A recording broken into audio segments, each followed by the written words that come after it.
So the start of the race then, and the big change for the lead. The restart is difficult in the wet, but Lando doesn't make a great one. He's struggling for grip, and we could see that straight away at La Source. Oscar very close behind, and as they come out of the corner here, you've just got Lando on a slightly wider trajectory coming out of this one. So he's sweeping a little bit further round, whereas Oscar's tightening off the exit. And what it means, as we play it through, is that Lando's fighting that rear of that car, and he's going to lose on the run down towards Eau Rouge. So Oscar's now in the best position to try and make the move. But unlike the dry, Eau Rouge isn't flat in the wet. So now it's a bravery game to see who can keep their foot in. And look, Oscar does a really good job in the spray and the dirty air. And he's going to come around Lando. And that is the move done. And that is the win already for Oscar Piastri. But let's have a little bit more of a detailed look. And we have a question on this as well. What happened to Lando's battery at the start? So this was the question. Lando came on and said, I had no battery, I couldn't defend. And it was a slam dunk move in the end for Oscar. But let's rewind it all the way to the safety car restart, because this really wasn't a great restart for Lando for a few reasons. So firstly, we're quite a long way back from the start-finish straight. It's a bit more of an old school restart here, gunning it in towards the bus stop for Lando. But he doesn't catch Oscar off guard at all. So as we're going here, he doesn't get a good restart initially. So Oscar's now lined up, we're all ready to go. And as Lando accelerates, he has to just wait for a moment. And that allows Oscar immediately the run as they're accelerating towards Blanchimont. So here we go, Lando goes, and then there just has a slight hesitation. And now Oscar's right with him. But at this point, Oscar's too close. So what he's doing here is he's having to just feather off the throttle because he can't overtake Lando before the start-finish straight. But by feathering off the throttle, he's actually harvesting a little bit of energy and not using energy from the battery as well. So all the drivers are recharging, making sure that their battery is completely topped up for the start of the race. Of course, it's going to be really important because it's a very long run up the Kemmel Straight. But with Oscar not being flat out, because he can't be flat out at this point, he's not deploying, and he's actually harvesting slightly as we head towards the bus stop. So that's an advantage he's going to find later on. Secondly, we have an issue for Lando here because he's not able to get on the gas. We saw it at La Source. It's the same thing at the bus stop here. He's struggling with the rear of the car. And you can see him fighting really hard with just a little bit more combined G there. He's trying to get on the gas from a higher speed. And it means Oscar's pretty close as we head towards La Source. So Lando's now looking in his mirrors, and here we go. You can see the difference in line. If you look at Oscar's side here, straightening it off, whereas Lando's coming with a little bit more cornering, which makes it harder for the rear axle as well. So Lando's now fighting the car, and this is going to be the next big chance for Oscar coming down the hill. Closing in, but you don't want to be too close into Eau Rouge either, because you're just not going to go side by side, particularly in these conditions. So once again, Oscar lifts off the throttle, coming down towards Eau Rouge, which means he's not deploying energy, and it allows him a little bit more coming up the hill. So it's a double whammy for Lando. He's under pressure, and he's staying flat out, punching a hole through the air at this point. Oscar's behind. He's actually having to feather, so he's not deploying energy, which is going to mean he's got a little bit more in the tank for that really long run up towards Les Combes at the top of the hill. Next thing, we go through Eau Rouge. And this is where, again, I think Oscar does a really good job because he's got a little bit of spray. It's a bit worse when you're sitting down in the cockpit. Visor view is always a bit harder here than up high. He's got the spray.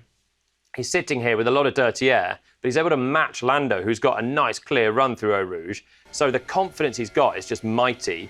And that's even exemplified by the way, if we look now, Oscar already at the top of the hill here has gone for the overtake button. You can barely see it on this one, but his hand now is already, his thumb, on a button down here to try and use that extra little bit of battery power to get the run on Lando. Whereas Lando, you can see, very much keeping his car on the straight line, trying to get it back and looking ahead. So Oscar's now deploying energy immediately. Now he picks up a bit of a slipstream, and it is confidence, it's a great run, and the use of that battery power. You can see Lando goes for it much later here on the left-hand side. It's here as they're coming round that Lando tries to get that extra little bit of deployment. He's got less to start with because he's been flat out for longer on the run up.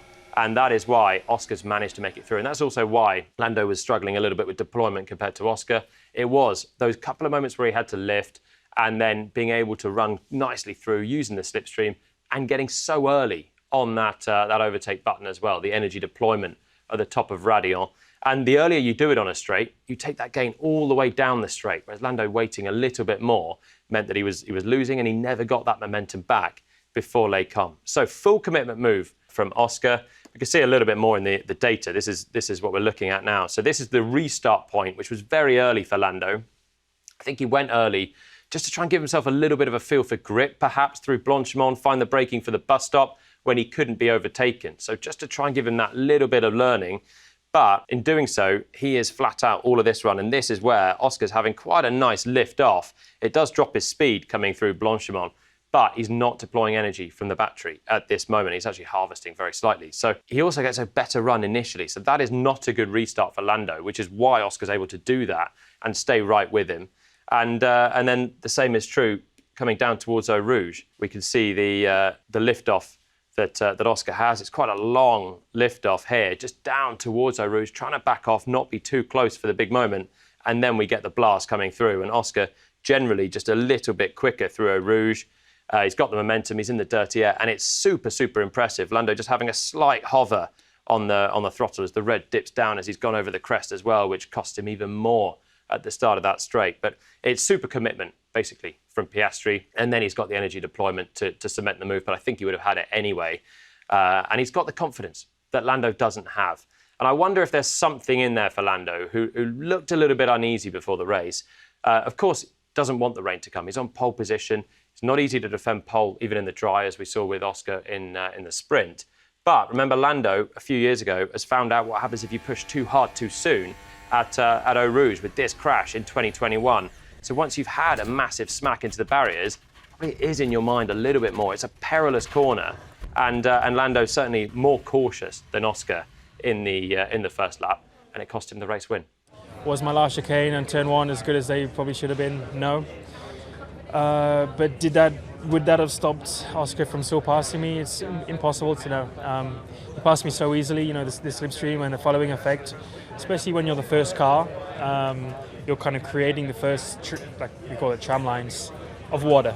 And when you're the second car in intermediate conditions or wet conditions, the lead car is a bigger disadvantage. It's great for the corners, it's not good for the straights. They're sparse sometimes, so I can't complain about a lot. And the way the race went from then on was a disadvantage just to be the second car, just with the strategy and things. So nothing really to complain about, or be disappointed about. I mean, I'm disappointed to be second, but sometimes that's just the way it is.